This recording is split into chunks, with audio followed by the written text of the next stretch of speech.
Hello, everyone. My name is Donnie Murillo, or if you can say Donnie Murillo. There we go. I'm not from the town of Reedley. I'm born and raised the city of Los Angeles, and I've been a youth pastor here in Reedley now for about maybe going on 4 years. So I came here in 2017, and that's how I met Kyndall. I was her youth pastor. So glad to be here. Glad to help you out, Kyndall.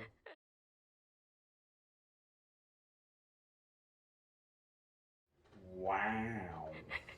She went there, huh? Straight for the what? Okay, how would I describe my life pre Jesus to today?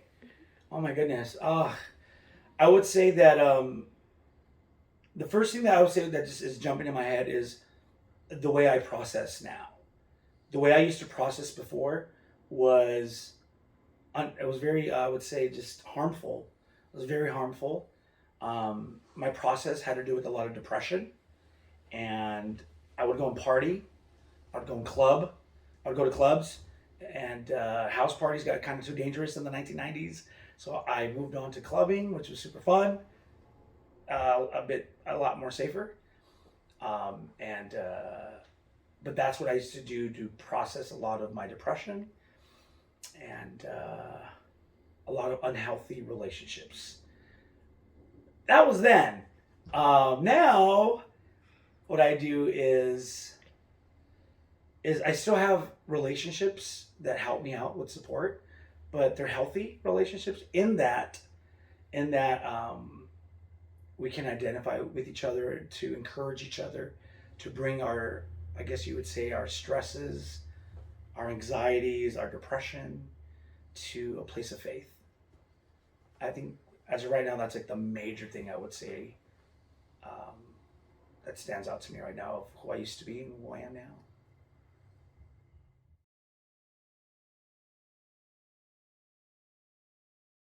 I knew that when I was a teenager, and I gave my life to Christ as a teenager, I was feeling the call of God, but I didn't really understand why it was so strong. I didn't know how to respond to it. I just thought this is something that maybe all Christians experience when they're new to faith and to inviting Christ into their life. So I thought I was just experiencing just what everybody else experiences of this deep desire to serve God. And then I started realizing that I couldn't see myself doing anything else but wanting to serve God. And that's coming from someone, and Kyndall, you know this, I came from the theater world. I wanted to be an actor. I had friends already in the industry that were like kind of like waiting for me to start getting my 8x10 glossies, and I had a friend that was going to bring me on with his agency for representation, and and it just the call of God just really overshadowed. I would say I think that's pretty much it in a nutshell. That I was beginning to realize this is a little bit more than just, I want to be a Christian. I really was feeling the call out of acting and the industry and theater, and I really was convinced that this is more than just I want to be a Christian. I would love to be used to challenge teenagers to really take their faith seriously, but more importantly, to know their identity, that they actually have an identity in Christ. And a lot of times, um, teenagers, they don't really care so much about God because their identity in God is undiscovered. And when they figure, or they discover that they have an identity in God, and that there's these special gifts and special things that God has in store for them and has already placed within them, it's like, and I've seen that personally, as a youth pastor. It's like, oh my gosh, this is crazy. I didn't know that this was here the whole time, or God had these things in my life the whole time. So I just was kind of like, I would love to be a part of seeing that happen frequently. I would love to be kind of what my youth pastor was. And every time I would hear him speak, I just would have this burning feeling that that right there is what I feel called to do. So Hope that answered your question, Kendall.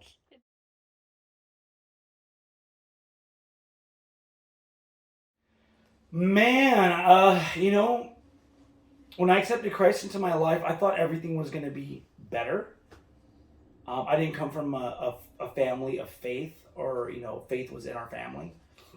We were really, we didn't really go to church as a family per se. Um, I was the kid that was invited to like a youth night at a church, and so I didn't know what it was like to come from a Christian family because I didn't. We were kind of just neutral.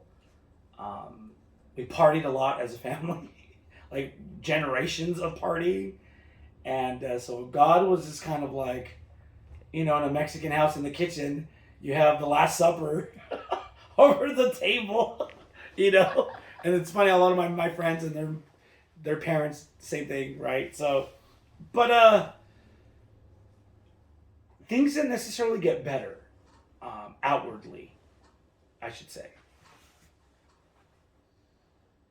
Um, but for me, what I would say that honestly, what did get better, or what changed, was that I would say from like the inside of my life, I was I had this like newfound strength to be able to walk through some of the things that I tried walking through in my family before, where I didn't have a strength, and that contributed to the anxiety and a lot of the depression. A lot of the depression. Again, as an actor, I fooled a lot of people. I fooled a lot of people to thinking that I was just this funny, happy person. They got half right. They were half right. I was a funny person, but no way on earth was I a happy person. I was far from it. So things didn't necessarily change in my household. Some of the struggles that we faced as a family and the dysfunction in my family. But what I can say, what was different, was that when I gave my life to Christ, I had this newfound strength to be able to walk through some of the harder things that I already had experienced in my family. Uh,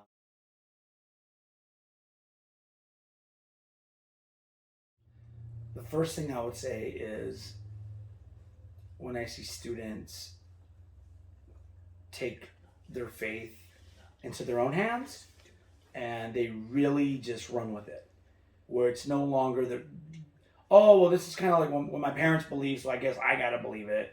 But when they actually own it and run with it, and they take it into their own hands, and they begin to really understand their own personal relationship with God and the context of faith, that is super exciting. It's, man, it motivates me. It motivates me so much. And then I would even say, I love traveling. I love traveling, and so I really feel like because of my experience in ministry, it's opened doors for me to travel and to be able to share my story um, with other teenagers in different states in the United States of America. I've even gone to other countries and have been able to share my story and share faith in other countries. So I would say those are the two things that really jump out to me.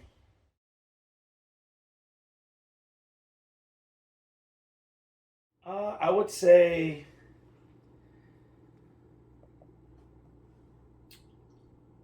submit everything to God. Um, God is the best friend I've ever had. And, when you have that best friend, you can't wait to tell him, you know, that new thing you bought, that person you're interested in, who flirted with you at a movie theater or at the mall. It's just like you just can't wait to call up your friend and be like, oh my gosh, you're not gonna believe this. Or what do you think I should do? Should I buy this with my new money, or should I go do this, or should I, God is such a friend. And I would say that I would say yeah, just God is such a friend.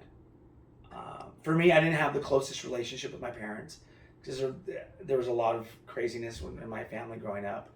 So I never really felt like I could ever necessarily confide in any one person.